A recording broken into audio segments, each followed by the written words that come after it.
Welcome back, guys. This video was recommended by a friend.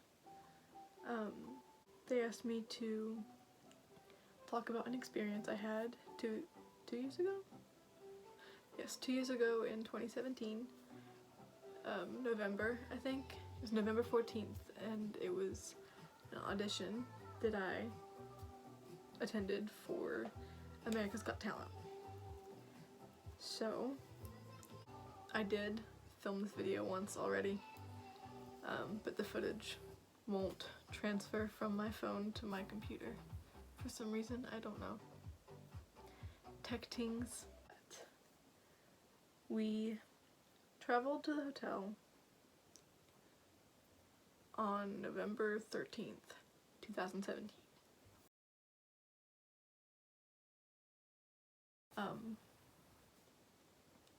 When we got there, there was, the hotel.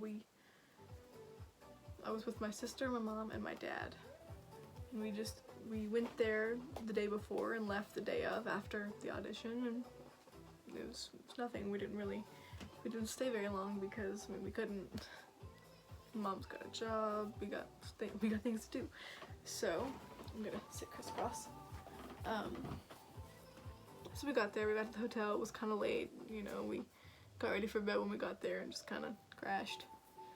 Well, we could anyway, I could hardly sleep. I remember getting there and then me and my sister making fun of this door. It was just a door.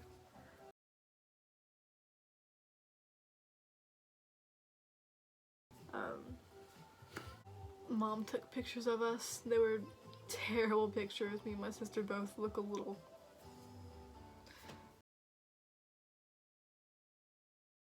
It's just different pictures and stuff that, they're not the greatest pictures, but at least there are pictures of it, if that makes sense, to remember the experience. I remember getting up the next morning, doing my makeup, thinking, oh, this is too much, so I took it off and did it again. And then we ended up leaving a little bit later than we probably should have because I was a little bit stressed out. We get to the building and it's huge, and if I'm not mistaken, it's the same building that did like the Barnum and Bailey circuses in. If you're from like around the West Virginia, Ohio, Virginia and Kentucky area, you know what I'm talking about, because you've probably been to that building once or twice in your life. We get there and it's just huge, and there's so many people outside and inside as we go in, and I look over and I see this little boy, like 8, 9. He's wearing this little like suit jacket with like the tail. He's a magician. And he has a little cane, his sparkly gloves, and his little top hat. It was so cute. And he was like pulling a little wagon. And then there were like 2, maybe 3 cheer squads. I never thought that cheer squads would be on AGT, but I mean, like, yeah, it's a talent. One of them had a mascot, but that story will be later on in the video. So we go inside and there's the security. They're like, do you have any weapons? No. So we get past the security and we get into this like concrete room with, not a concrete room, but it's got like a plain concrete floor, like cement pillars throughout the room. It was huge. It wasn't as huge as the next room I go into, but it was still really, really like a large room, probably bigger than like 3 of my house. And they have like the ropes to keep everyone in line so that you don't have to have like 6 lines. It's just one really long one. And we get through that and I get this little packet. They're like, just fill this out for us, and then they give me my number, and I've actually got it hanging up on my wall. You see it right there. And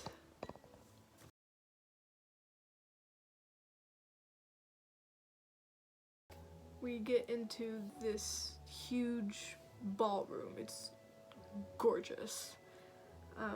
There's so many people, there's tons of people, chairs are in circles, in lines.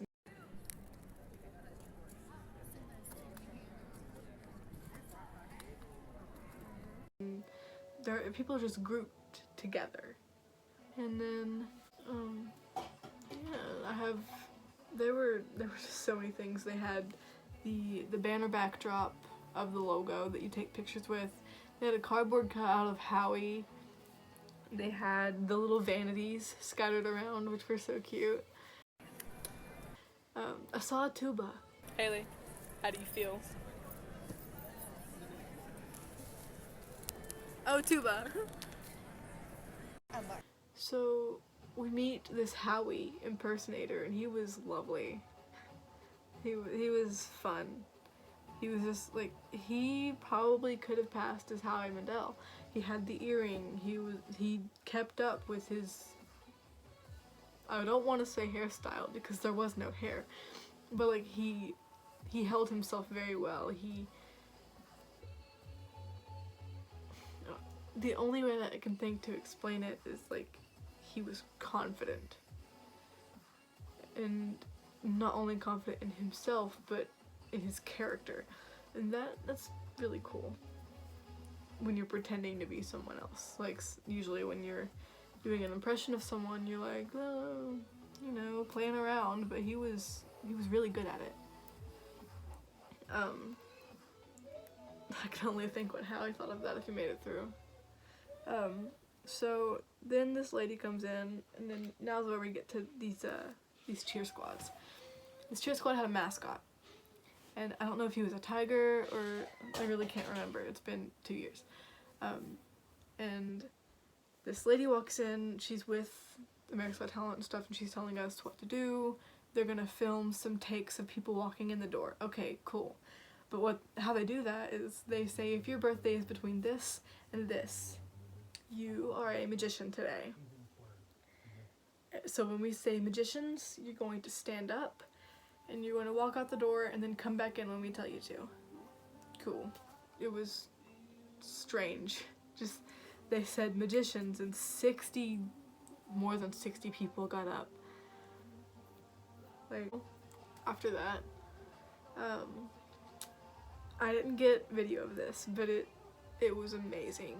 I wish I would have. But in this circle, there was this guy with a guitar. I had mine out and I was like practicing. I so wish I knew the chords to Sweet Home Alabama, because I would have played along with him. He was sitting in this group, and him and his friends, I guess I don't know if they were auditioning together or separately, but they were there. And they get in this group. I don't even know if they were friends before that or if they just met and they were just like, hey, let's jam out before we go audition. But it was awesome. They got in this group, and I scooted over a little bit to listen to them and like sing along. And they were just playing it. They had a couple different instruments. There were like 3 guitars. I think one of them might have been like a drum box or something. But they contributed to each other very well on the spot, because that wasn't their audition song if they were together, because like you could tell that they were just having fun. And it was probably one of the greatest things that I've ever seen, because it made me really happy to see people coming together, strangers, maybe not strangers, didn't know if they knew each other or not, just sitting in this room full of so many other people and just having a good time.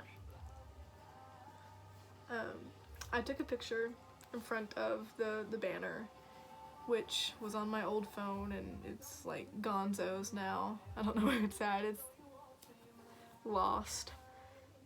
But I got some other pictures. Mostly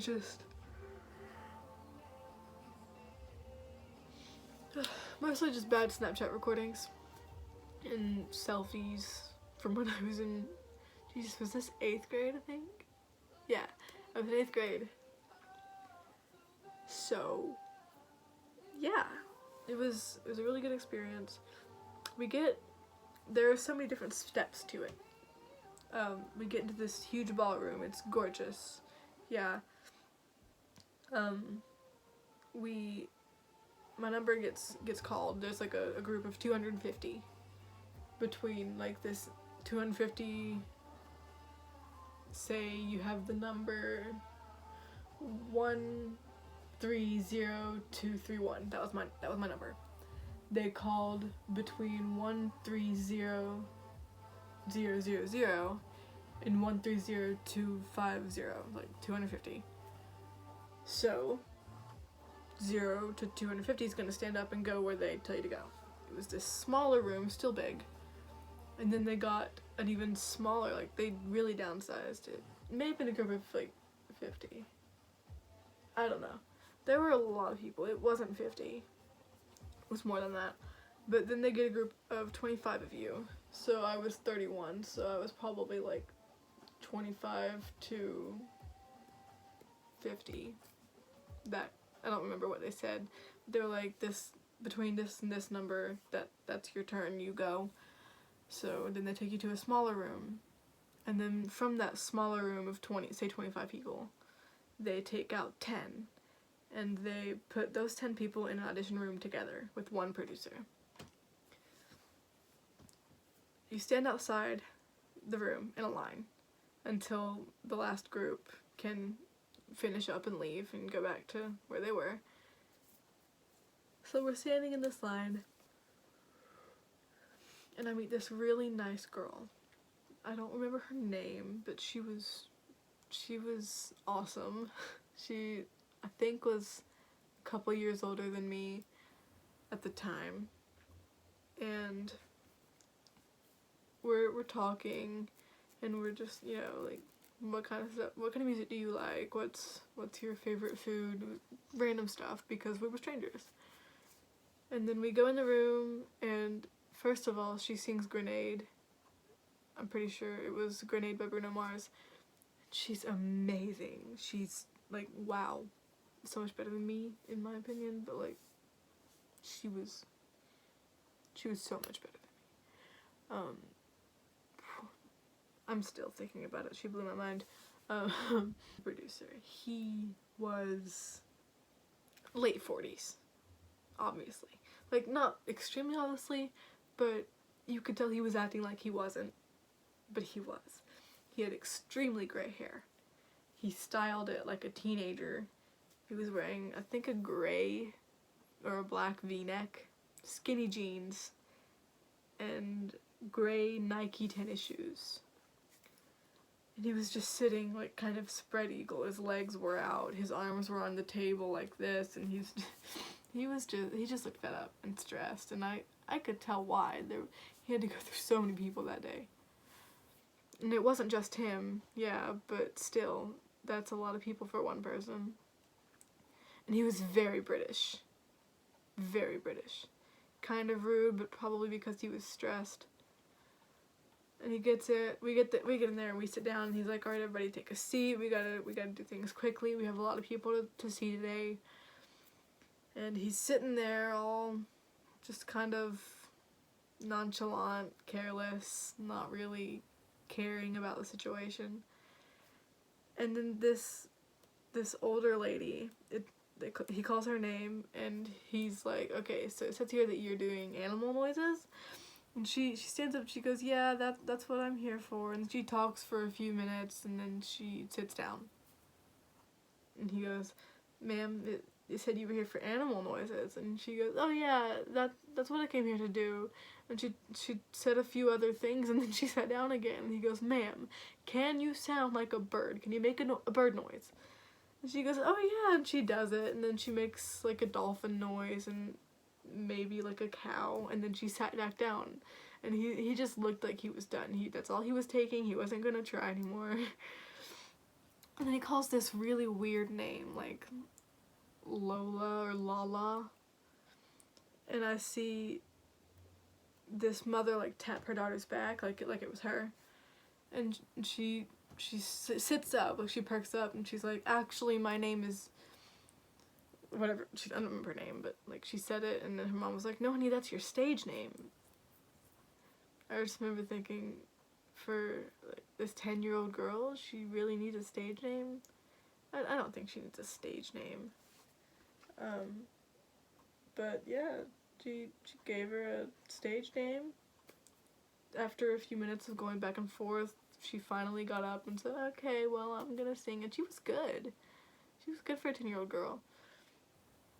And it was my turn. I sang Riptide. Not very well. In my opinion, I don't think I did very well. But I sat back down and we went through and we got out of the audition room. Me and the girl that I'd met said bye to each other, like, good to meet you, things like that. And then we went on our way. So that's about it for my America's Got Talent experience. I didn't make it through. Not very. I was kind of bummed out, but now that I think about it, it's probably for the best because I was super young. I was like 14. There were and still are so many things that I can improve on and make better and just do a whole lot better. Like my articulation, my lyricism? I don't think that's... my songwriting. Just my playing in general, I can get so much better on that. I only know like a few chords. And my voice in general, I can work better on my range, I can work better on my breathing, I don't know, my control, things like that. So, even though I didn't get through, I wouldn't change it because it was and still is probably one of the best experiences of my life. So, there's my little story time. Hope you enjoyed this video, and for the love of God, tell me things like to make videos about because I could really use an idea. Yeah, thanks for watching, and I'll see you next time.